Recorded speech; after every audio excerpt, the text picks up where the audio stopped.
I don't know who let you in, but this is my headquarters, and you do not get to walk up to my desk and start naming binders like you own the place."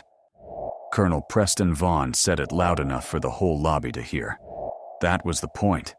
He liked a room to know when he was speaking, and he had spent 26 years making sure rooms did. The woman across the security desk did not flinch. She stood with her weight even on both feet, hands loose at her sides.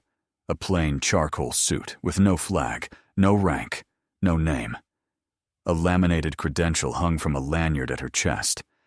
She had asked, quietly, for the installation maintenance binder and the facilities contracting file. 2 sentences. No more. She had said them the way a person reads a grocery list, and somehow that had bothered him more than if she had demanded. It was 0840 on a Tuesday. The marble floor threw the morning back up at the ceiling in a cold gray light. Somewhere behind the desk, a copier fed paper in a slow, patient rhythm. The air smelled of floor wax and old coffee, and the particular nothing smell of a building that a lot of men saluted in, and very few of them questioned. Vaughn was 50. 2 silver eagles on his collar, boots like black glass. A garrison he ran the way a man runs a house he thinks he built himself. He had a face that had learned, over a long career, that a hard jaw and a loud first sentence won most encounters before they started. He crossed the last 3 steps to the desk and put one hand flat on the counter, fingers spread, the way a man marks territory. "You hear me?"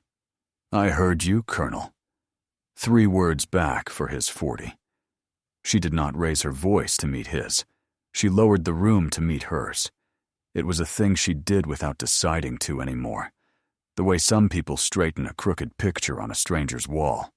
She set the credential flat on the counter and squared it to the desk edge, corner to corner. The way a person squares a thing when squaring it is a habit older than thought. Vaughn picked it up by the lanyard, turned it in the light, read the 2 words printed across the top in blue block letters. "Inspector General," he snorted, held it up to the desk sergeant like a bad hand of cards he wanted a witness to. "Inspector General, you believe this?"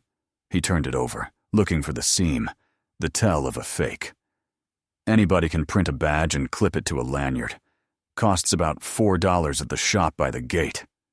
He dropped it back onto the counter from 6 inches up. It slapped the marble, a small flat sound, and the desk sergeant winced without meaning to. 40 feet away, near the stairwell, a man stopped walking. Command Sergeant Major Silas Holloway was 51, gray at the temples, 32 years in the Army stacked behind his eyes. He had been crossing the lobby toward the 2nd floor with a folder under his arm and a full morning ahead of him. He caught the woman's profile and the particular stillness of her, and something in his chest went cold and certain a full second before his mind could put a name to it. He had felt that exact cold once before, a long time ago, on a road he still drove in his sleep. He did not walk over. Not yet. 32 years had taught him that some things you do not interrupt. You watch, and you let the shape of them come clear, and then you move. So he watched. Vaughn slid the 2 binders she had named off the counter and tucked them under his arm, out of her reach. A small thing, a childish thing, and he knew it, and he did it anyway, because he wanted her to see him take them. He wanted her to understand that in this building, things she wanted lived on the far side of him. The woman looked at the binders under his arm, then at him, then at the wall clock, exactly as the long hand touched the top of the minute, as if she had an appointment with it. "I'll wait, Colonel," she said. Vaughn smiled, because he thought he had won something, and men like Vaughn kept careful count of the small things they thought they had won.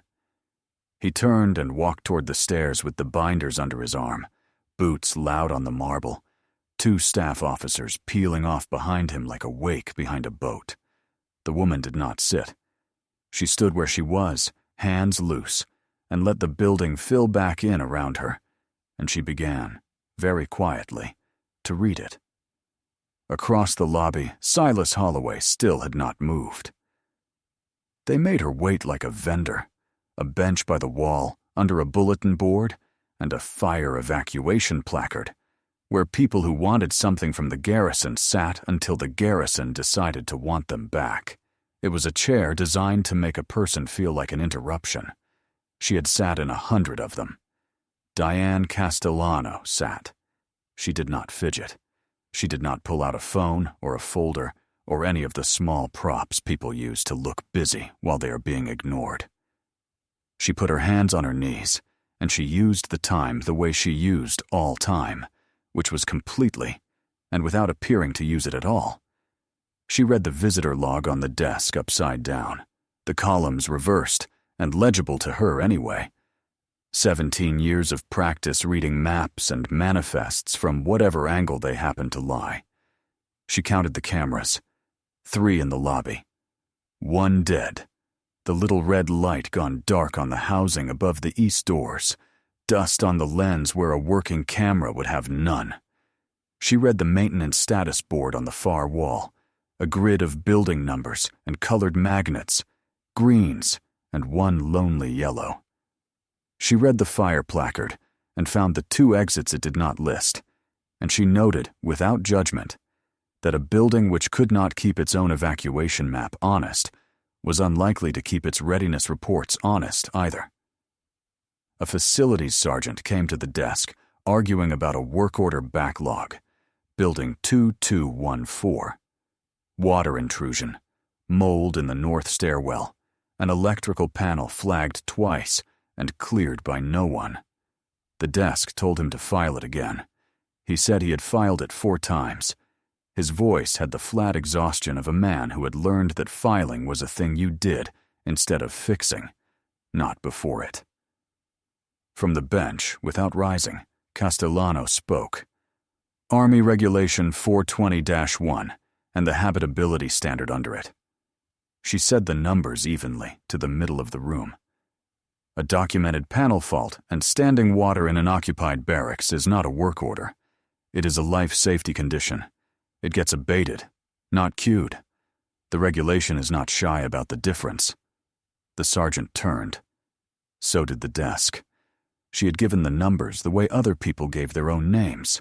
Flat, exact, without looking anything up, without the small upward lilt of a person who hopes they've remembered right. "Ma'am," the sergeant said. "That board." She nodded once at the wall, the smallest movement. Building 2214 shows green. Mission ready. The backlog in your hand says it cannot be. Both of those cannot be true at the same time. One of them is a lie, and somebody is going to sign a readiness report on top of it. And when the report is wrong, the signature is what matters, not the magnet. I would find out which, if I were you, before my name was on it. The sergeant looked at the board, looked at the paper in his hand, said nothing, because there was nothing to say that would be truer than what she had just said for him. Holloway had drifted close without seeming to, the way a senior non-commissioned officer can cross a room while appearing to stand still. He stopped a respectful distance off, folder still under his arm, and when her eyes came up, they met his and held for 1 full second. He almost said a name. She saw it form on his mouth, the first shape of it, the breath behind it. She gave him the smallest shake of her head, a 1/4 inch, no more, a thing only he was positioned to see. He closed his mouth, held it a beat. "I'll get you an escort, ma'am," he said. Nothing else. But the ma'am carried more than the word usually carried, and they both heard it. "Thank you, Sergeant Major." He walked away. But he did not walk toward the desk to arrange an escort. He climbed the stairs 2 at a time, toward the records room on the 2nd floor, a man who had just been handed an order that no one had spoken aloud, and that he intended to carry out anyway. Castellano checked the clock. Top of the minute. She folded her hands and waited, and the building did not know that the waiting was not patience. The waiting was the trap, already set, already closing, one green magnet at a time. Vaughn came back down at 9:15, and this time he brought an audience, because a joke is only worth telling if there is a room to tell it to. Major Curtis Hale trailed him. 44, the installation's contracting officer, a soft man with quick eyes and a habit of laughing at the colonel's jokes, a half-second before he understood them. 2 captains flanked them, junior enough to laugh on cue. Vaughn had decided, somewhere upstairs between the binders and the coffee, that the woman on the bench was funny, and a man like Vaughn could not hold a funny thing quietly. He had to show it to people, the way a boy shows a frog. "There she is," he announced, wide for the captains. "The binder lady, still here." He spread his hands, playing to the cheap seats. "Ma'am, I have to ask, and I'm asking sincerely, did you get lost on the way to a library?" Hale laughed. A beat too hard, a half-second too long. The laugh of a man laughing at more than the joke. Laughing out relief. Laughing to stay on the right side of the man in charge. Castellano's eyes moved to him and stayed there one moment longer than the joke deserved, and she filed the sound of that laugh the way she filed everything, in the ledger behind her eyes, where nothing was ever lost. A contracting officer who laughs that hard at the boss's cruelty is a contracting officer with something to protect. She did not know yet what. She would. She said nothing. She let them have it. There is a kind of silence that is surrender, and a kind that is a held breath, and only one person in the lobby could tell the difference, and he was standing by the stairs with a folder under his arm. A staff sergeant lifted a phone and filmed her, grinning, angling the frame for the group chat. She let him do that, too. She had learned a long time ago that a camera pointed at you by a fool is a camera the fool has forgotten can point the other way, and that a video shot to mock a person has a way of becoming, later, a video that shows exactly what a person endured and exactly who did the mocking. She let the red light record. She even, very slightly, turned her good side to it. "Somebody get the binder lady a chair by the door," Vaughn said, warming to it. "She's cluttering my lobby. Put her out of the flow, over by the east doors, where she won't distract the working folks." They moved her, from the bench to a hard plastic chair by the east doors, the ones under the dead camera, she noted, and she wondered if he knew, and decided he did not, because a man who knew which of his cameras was blind would not have chosen that spot to do what he was about to do. A small public thing, the moving of her, done so the room could watch her be made smaller and take the lesson. She stood, walked to the chair, and sat. She did not argue. She smoothed her jacket once and folded her hands. And as she crossed to the chair, she read the desk sergeant's badge number off the brass on his belt, and noted the exact time, and set both aside, quietly with the rest. Vaughn watched her comply and mistook it for defeat. Compliance and defeat wear the same clothes. Only one of them is planning. He clapped Hale on the shoulder and steered his little court back toward the stairs, pleased, a man who thought the morning was going his way. "Calloway," he pointed, without breaking stride, at a young MP standing by the doors. "Keep an eye on the walk-in. Make sure she doesn't wander off and get into something." Specialist Ivy Calloway was 21. She came over and took the post beside the chair, one hand resting on her belt. And she did not like this, and could not have told you why. The woman was too calm. People who were nobody did not sit like that. Spine easy, eyes level, hands still. People who were nobody looked at the floor and picked at their sleeves and waited to be told they could go. This woman waited the way an officer waits for a briefing to start. If someone has ever mistaken your silence for weakness, has ever looked at your stillness and decided it meant they had already won, then you know something the Colonel does not know yet, and you already understand why this story is worth staying for. If it stirs something in you, subscribe to Honor Tales and stay to the end, because the end is the reason for all of it. Calloway shifted her weight, glanced down, started to lift her wrist to check her watch. 9:22, Castellano said, before the girl's eyes reached the dial. She had not looked up. She had not looked at a clock. She simply knew, the way she always knew, the time sitting in the back of her mind like a heartbeat. Calloway stared at her. The woman was still watching the middle distance, hands folded, as if she had merely mentioned the weather. Upstairs, Vaughn decided that mockery was not enough. Mockery she could sit through. He had watched her sit through it, and it had not touched her, and that was starting to gnaw at him in a place he would not have admitted to. He wanted her gone, and he wanted a reason on paper, because Colonel Preston Vaughn never did anything he could not later frame as procedure. Procedure was the wall he lived behind. It had never failed him.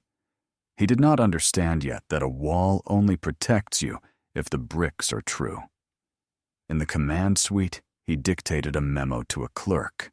Unescorted civilian present in the headquarters.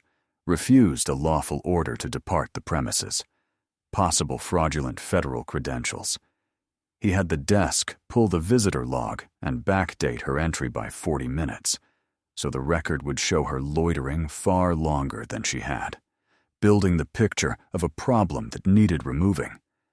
He did not know, or did not care, that each keystroke was a brick, and that he was laying them badly, out of plumb, on no foundation. A false official record is a thing with its own weight. That weight does not vanish.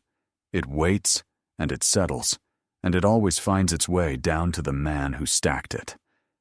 Hale hovered at his elbow, and when the clerk stepped out to print, he dropped his voice to the register men use when they are about to say the true thing. Preston, get her out. Today. This hour. Before she asks for the facility's binders again where somebody can hear her. He wet his lips. You and I both know what's in those files. If a real inspector ever pulled the 2214 packet and followed the money on the repair contract, we have a problem that doesn't go away. So do not give this one a reason to be curious about that building. Vaughn waved him off with the back of his hand. She's nobody, Curtis. She's a woman with a laminated badge and a chip on her shoulder. She'll be off my installation in 20 minutes, and we'll laugh about it at the club. But the memo, when it printed, he read twice. Downstairs, Castellano turned her head a few careful degrees toward the young MP. The soldier from 2214, she said quietly, conversationally, as if picking up a thread. The one who went to the hospital. How is he doing? Calloway blinked. How do you? She stopped herself. She should not answer. She knew she should not answer. She answered anyway, because the woman had asked it the way a doctor asks a question she already knows the shape of, the way you answer a person who is clearly going to find out regardless, and would rather find out from you. Respiratory. It was the mold in the north stairwell. The whole wing's got it. He's back on duty, but he shouldn't be. Everybody in that barracks knows the building's bad. Nobody'll put it on paper. The last sergeant who tried got told to stay in his lane. Somebody will put it on paper, Castellano said. Today. She only ever asked questions she already half knew the answers to. It was a habit forged over a career spent finding the one true thing hidden inside 10,000 comfortable lies. You did not go fishing. Fishing tipped your hand and taught your target to hide. You confirmed. You asked the question whose answer you could already feel, and you watched the person's face while they gave it to you, because the face was where the rest of the story lived. Vaughn came down the stairs with the memo in his hand and stopped in front of her chair, and he was enjoying himself again, restored. "You're logged as a trespasser now," he said. "Refused a lawful order to leave. You'll be escorted off my installation, and if that badge turns out to be fake, and I think it's fake, you'll be escorted somewhere with bars on the windows."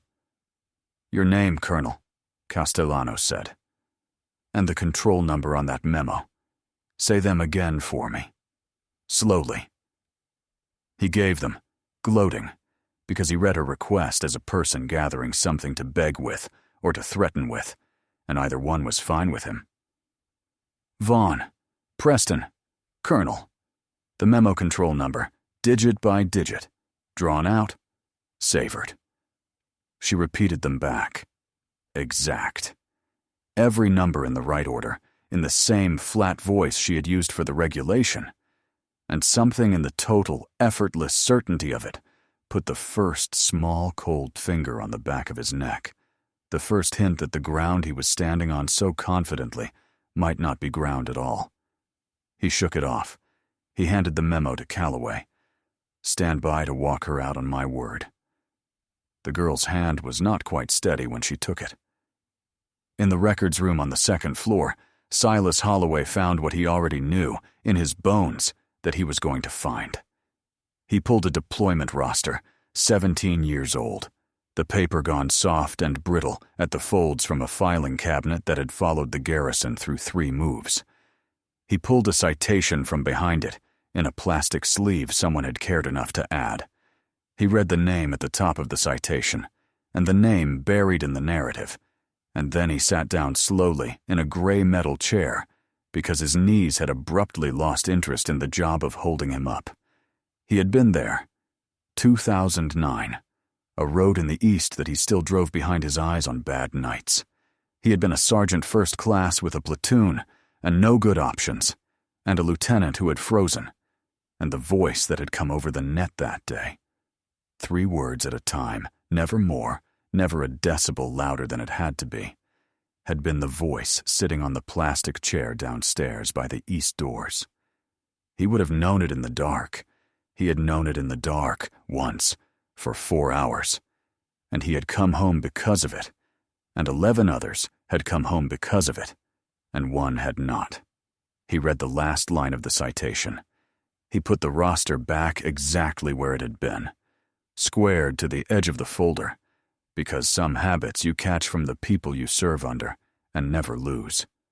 Then he stood up, and he went to find the colonel, and in doing it, he broke every instinct 32 years had drilled into him about staying in his lane and letting officers hang themselves on their own rope. Some ropes you let a man have. This one was going to take other people down with him, and one of them was a 21-year-old with a memo she hadn't asked for. He caught Vaughn in the second-floor stairwell. "Sir, one thing, and then I'll drop it and go back to work." He kept his voice level, respectful, the voice of a man offering a ladder to someone who does not yet know he is in a hole. "Whoever that woman is downstairs, and I'd think hard about who she might be, give her the binders. Give her an apology.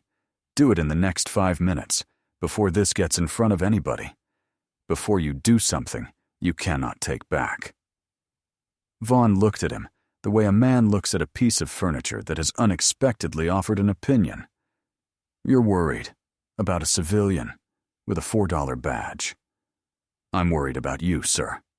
And he meant it, which was the strange part, the part Vaughn would think about later in a small room. Holloway did not like the man. He was worried about him anyway, because that was the job. "Get back to work, Sergeant Major, before I start wondering whose side you're on." Holloway held his eyes 1 more second, then he nodded, once, and stepped back, not obeying exactly, but choosing his ground. If he could not stop the thing that was coming, he would witness it. He would be standing in the lobby when it happened, close enough to see every face, and he would remember every second of it in the exact order it occurred, and that was its own kind of duty. the duty of the man who was there. Downstairs, Castellano checked her watch again. The same exact interval as before, to the minute. The lobby could feel it now, even the people who could not have said why, that this was not the nervous clock watching of someone who wanted to leave. It was a countdown. She was the only one who could see the numbers on it. She spoke to Calloway without turning her head, quietly, just for the girl. You have a memo in your hand that tells you to remove someone from this building. Before you act on it, understand something, because no one may ever say it to you this plainly again. A pause. An order being given is not the same thing as an order being lawful.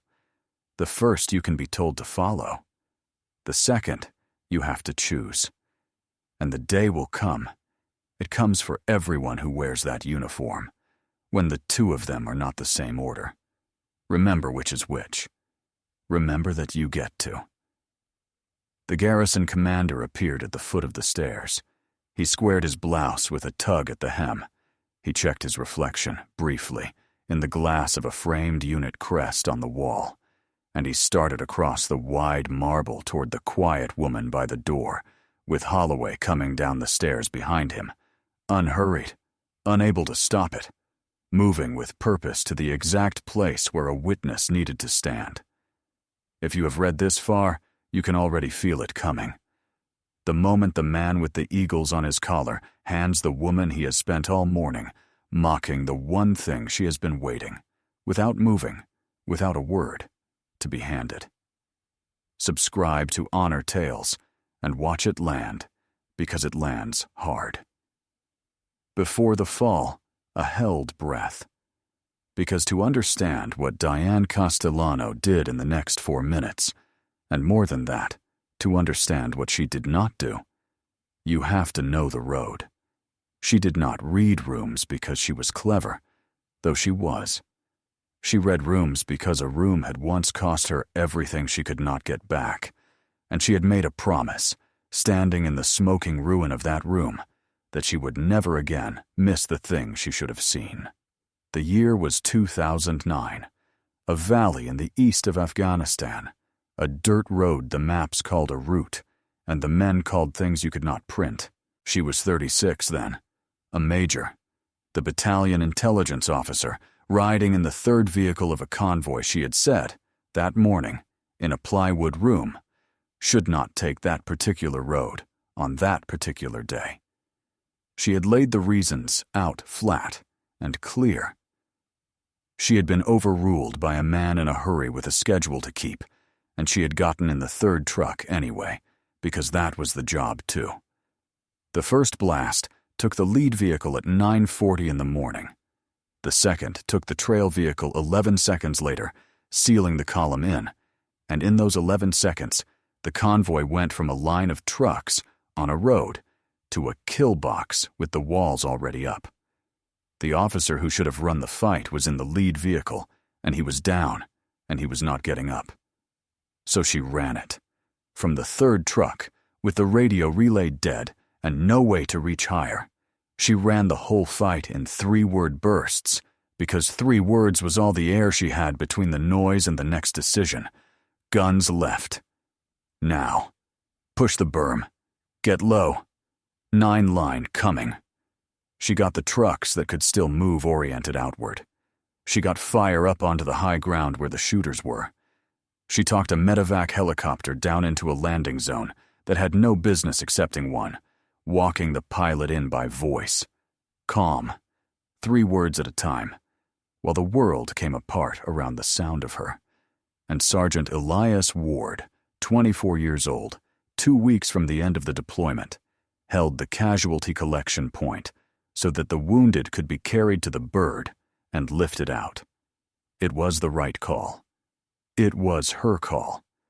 She had put him on that point because he was the steadiest man she had, and steady was exactly what that patch of ground required, and she had known, giving the order, what she was asking of him.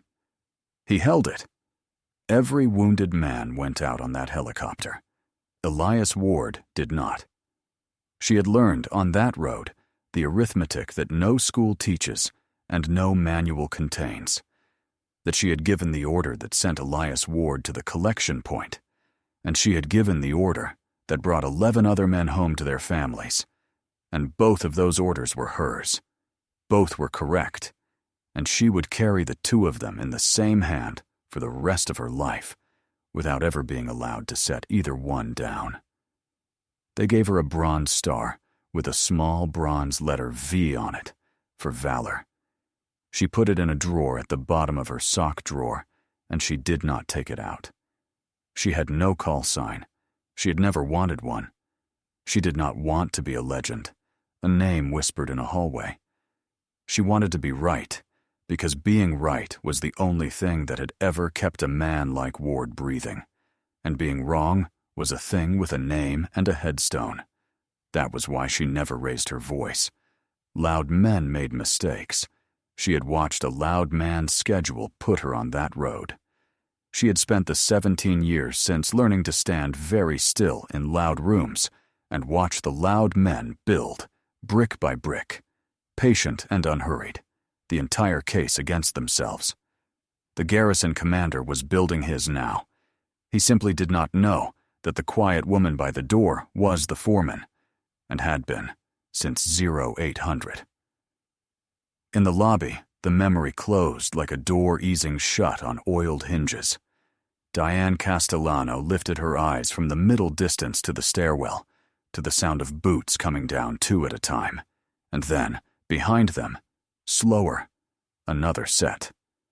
She was calm all the way through, calm the way still water is calm over a great depth, because she was finished waiting, and the only thing left now was to let it happen.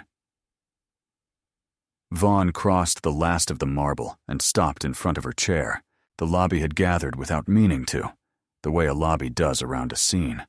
The desk sergeant leaning to see, the 2 captains at a polite remove, Hale at the edge with his hands clasped, Calloway close with the memo, Holloway 1 measured step behind the colonel's right shoulder.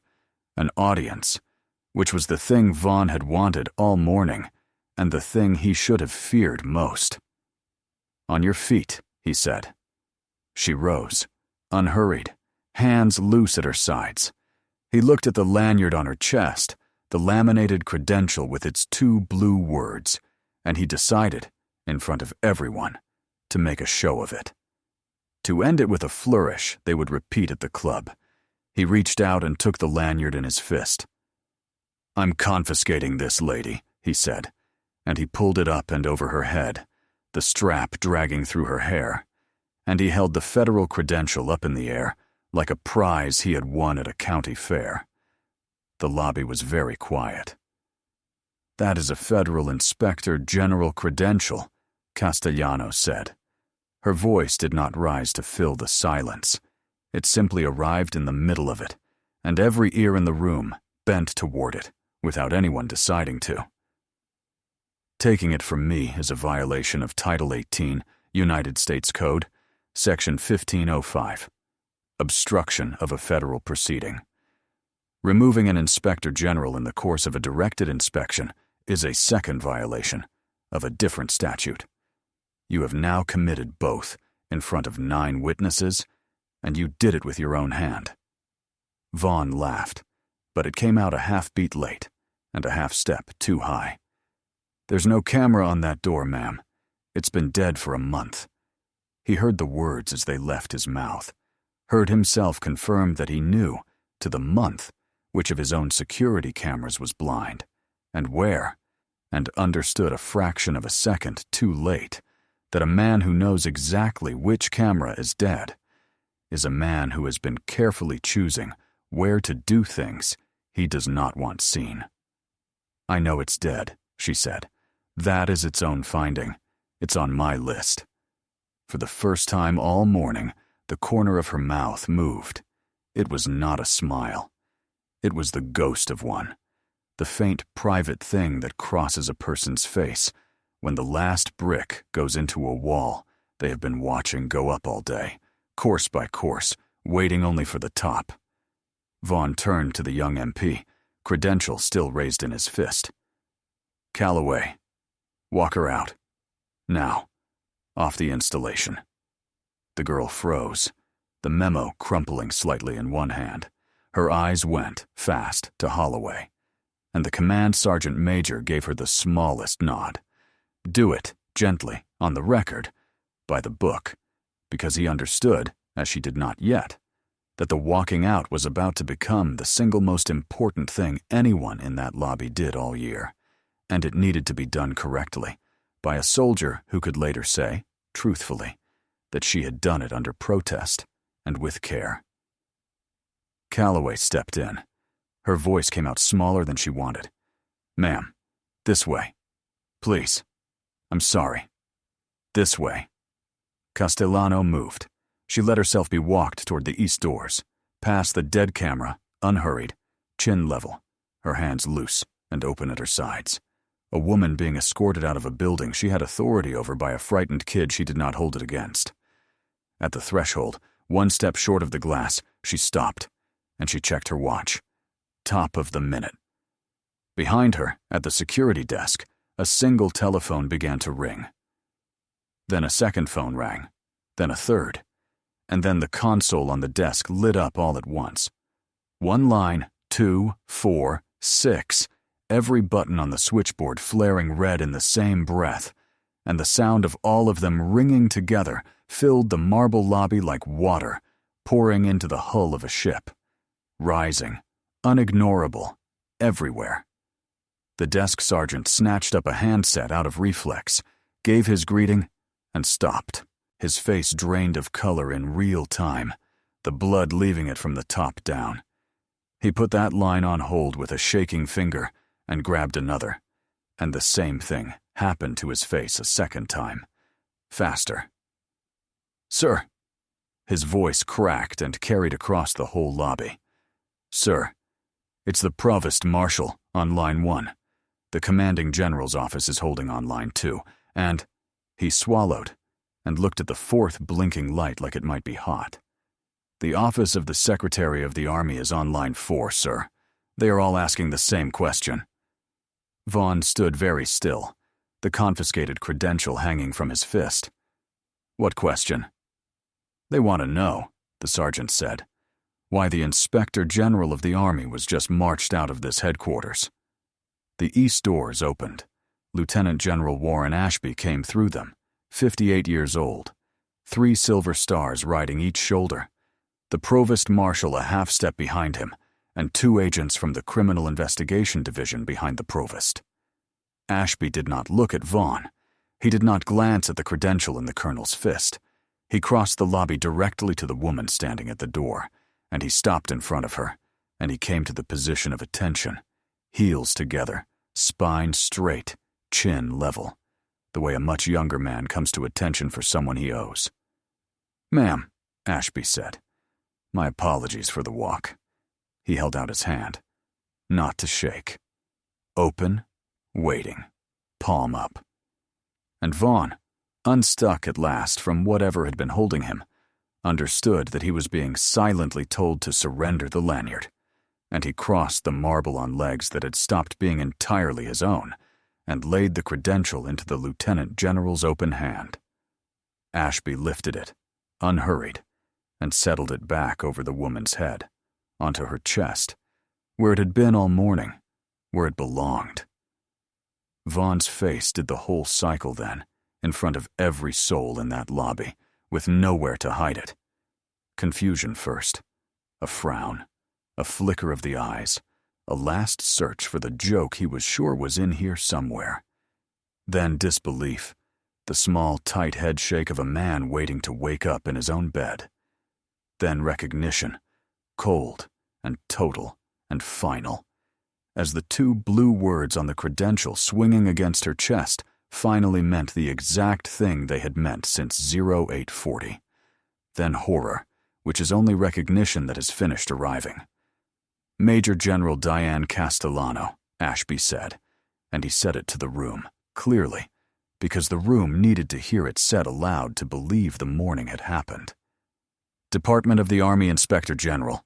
She has been conducting a no-notice inspection of this installation since 0800 hours.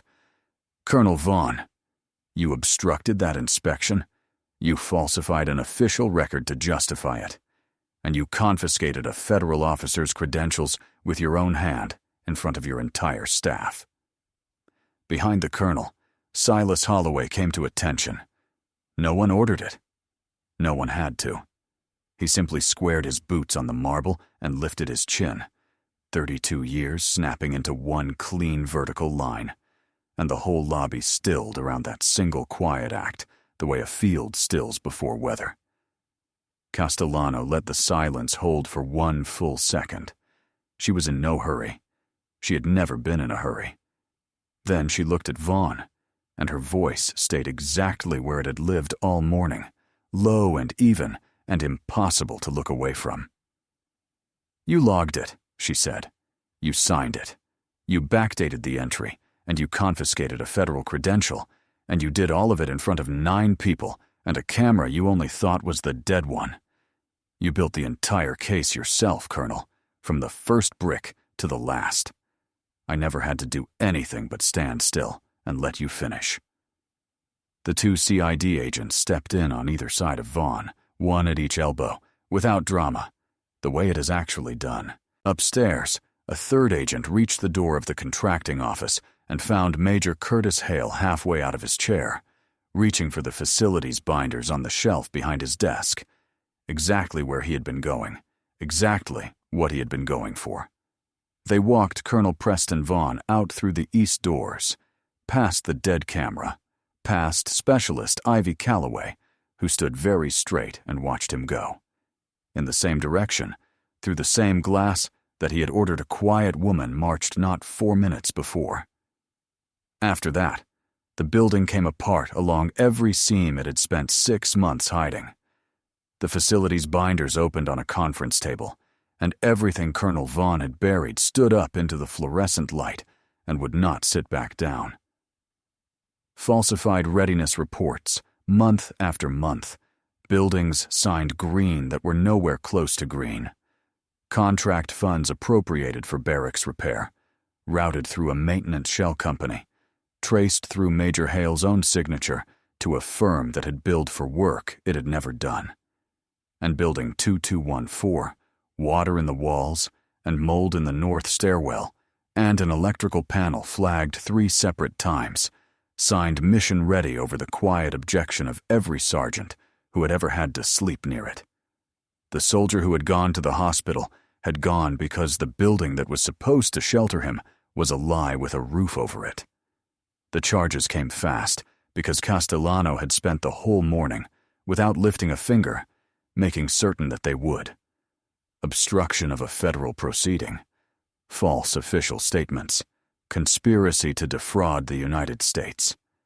The green magnet came off the board beside Building 2214, and an abatement crew was inside the north wall with the drywall open before the sun went down. And the spine of the entire clean case, the part no defense attorney would be able to bend, turned out to be a 21-year-old holding a memo she had never wanted to carry. Specialist Ivy Calloway gave her statement to the Criminal Investigation Division that afternoon, in a small room with a recorder running, and she gave all of it. That she had been handed a memo and ordered to remove a person from the headquarters. That she had said out loud, at the time, on the record, that she was uneasy about it. That she had done it anyway, under protest, as gently as she knew how, because she had believed she had no lawful grounds to refuse a colonel in his own building. She had followed the order. She had also refused to pretend, then or now, that following it had felt right. Both of those things were true at once, and she said both, and she did not try to make herself look better than she had been.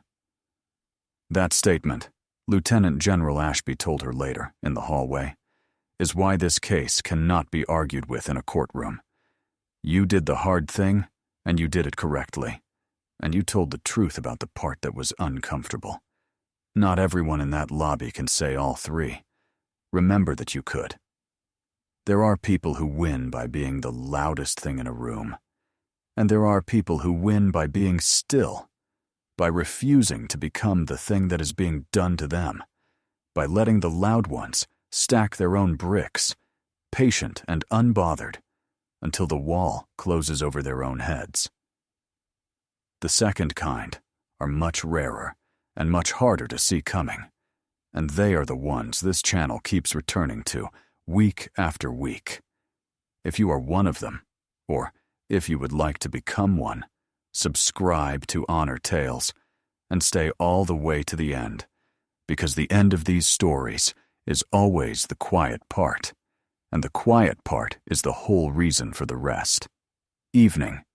A national cemetery on a low green hill, the light going gold and long and level across 10,000 white stones, standing in their perfect ranks, silent, patient.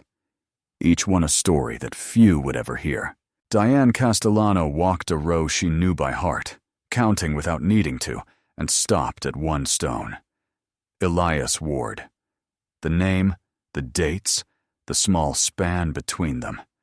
The valor she never spoke of lived on the far side of those two dates, in a decision made in 11 seconds, on a road that no longer had a name on any map she carried.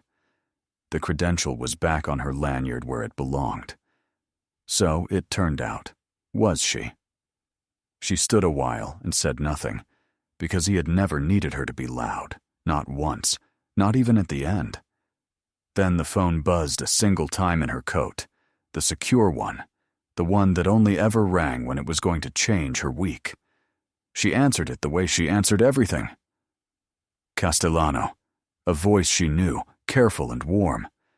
"Ma'am, the mission's already expecting the auditor." A short pause. "Ramstein, day after tomorrow.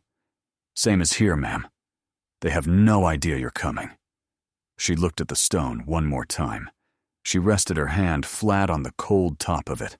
Once, briefly, the way you rest a hand on a shoulder when there are no words worth the trouble. "Tell them I'll be quiet," she said, "until I'm not."